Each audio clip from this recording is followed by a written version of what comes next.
Idukki പുല്ലുപാറയിൽ KSRTC bus താഴ്ചയിലേക്ക് മരണപ്പെട്ട മാവേലിക്കര സ്വദേശികളായ ഒരു സ്ത്രീയടക്കം 4 പേർക്ക് നാടിൻ്റെ കണ്ണീരിൽ കുതിർന്ന യാത്രാമൊഴി.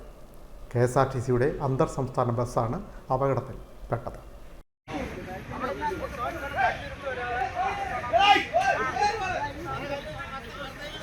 ഇടുക്കി പുല്ലുപാറയിലെ വാഹനാപകടത്തിൽ മരണപ്പെട്ട ആലപ്പുഴ മാവേലിക്കര സ്വദേശികളായ 4 പേർക്ക് നാടിൻ്റെ കണ്ണീരിൽ കുതിർന്ന യാത്രാമൊഴി. തിങ്കളാഴ്ച രാവിലെ 6 മണിയോടെയായിരുന്നു അപകടം.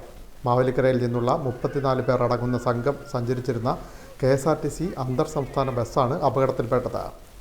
നിയന്ത്രണം വിട്ട ബസ് താഴ്ചയിലേക്ക് മറിയുകയായിരുന്നു.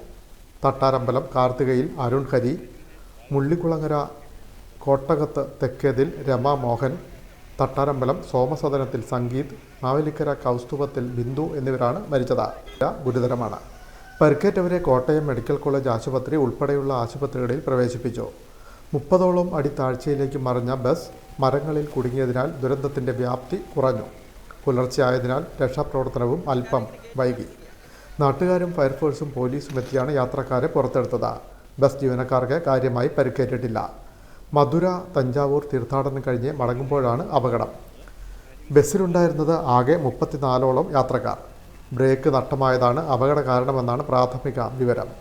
അപകടത്തെ തുടർന്ന് അടിയന്തര റിപ്പോർട്ട് നൽകാൻ ഗതാഗത മന്ത്രി KB ഗണേഷ് കുമാർ ആവശ്യപ്പെട്ടു. അപകടത്തിൽ മരിച്ച 4 പേരുടെയും മൃതദേഹങ്ങൾ പോസ്റ്റ്മോർട്ടത്തിന് ശേഷം മാവേലിക്കരയിലെത്തിച്ചു. മരിച്ചവരുടെ വീടുകളിൽ ഗതാഗത മന്ത്രി സന്ദർശനം നടത്തി. വിൻമീഡിയ, ആലപ്പുഴ.